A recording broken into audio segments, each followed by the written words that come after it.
आज मैं आप लोगों को गुणनखंड प्रमेय क्या होता है इसके बारे में बताऊंगा। गुणनखंड प्रमेय क्या है इसको देख लेते हैं। यदि x बराबर a बहुपद f x का एक ऐसा शून्यक है जिसके लिए शेषफल f है बराबर 0, तब x माइनस a बहुपद f x का एक गुणनखंड होता है। इसको दूसरे शब्दों में और ऐसा कह सकते हैं, जैसे यदि बहुपद f x को, कोई बहुपद है f x, इसको x माइनस a से भाग देने पर शेषफल अगर 0 प्राप्त हो जाए, शून्य, तब जो x माइनस a है यानी जो भाजक है वो बहुपद f x का एक गुणनखंड कहलाता है। ये होता है गुणनखंड प्रमेय। इस प्रमेय को और अच्छे समझने के लिए एक प्रश्न मैं आप लोगों को यहाँ पर बता रहा हूँ। प्रश्न यहाँ पर दिया, जांचिए कि क्या gx px का एक गुणनखंड है। px का मान दिया है x cube minus 4x square plus x plus 6। gx है x माइनस 3। gx हमारा भाजक है, इसी से इस बहुपद को भाग देना है। तो इसके लिए हम क्या करेंगे, शेषफल प्रमेय जो मैंने आपको पिछले वीडियो में बताया था उस विधि का उपयोग करेंगे और उसी शेषफल प्रमेय की सहायता से यहाँ पर हम शेषफल निकाल लेंगे।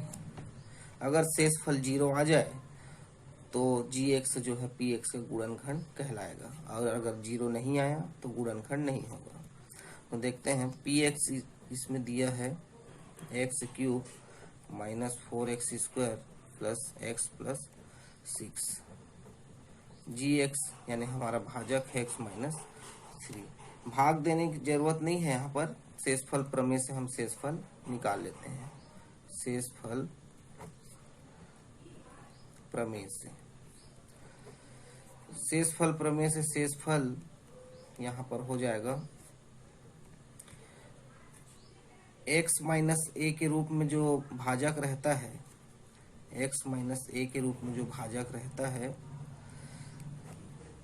इसी भाजक से हम जो a रहता है, a x के बाद जो a की जगह में जो संख्या है उसी संख्या को जो बहुपद दिया रहता है px, इस पूरे बहुपद में x की जगह उस मान को रख के हल करते हैं। तो यहाँ पर देखते हैं, ये जो भाजक है x माइनस 3 और x माइनस है, इन दोनों का तुलना कर लेते हैं हम, और तुलना करने से ये हमको पता चल रहा है कि यहाँ पर a की जगह में 3 है, x माइनस 3 है, यहाँ x माइनस a है, तो a का जो वैल्यू है वो यहाँ पर 3 हो गया। तो इसी जो 3 है इसको हम बहुपद px में पूरा x की जगह में रखेंगे, तो px है तो ये हो जाएगा p3। अब x की जगह 3 हो गया। अब ये जो बहुपद का जो विस्तारित रूप है x cube minus 4x square plus x plus 6, इसमें जहां जहां x है वहां 3 रख देंगे अगले स्टेप में। तो x त्रिघात है, मतलब हो जाएगा 3 का त्रिघात, 3 लिख के त्रिघात। उसके बाद माइनस माइनस लगेगा, 4 है तो 4, x का स्क्वायर है, x स्क्वायर मतलब 3 लिखेंगे x का, और उसमें स्क्वायर हो जाएगा मतलब 3 का स्क्वायर हो गया। फिर आगे प्लस x मतलब आ जाएगा यहाँ पर 3 और प्लस 6 का 6।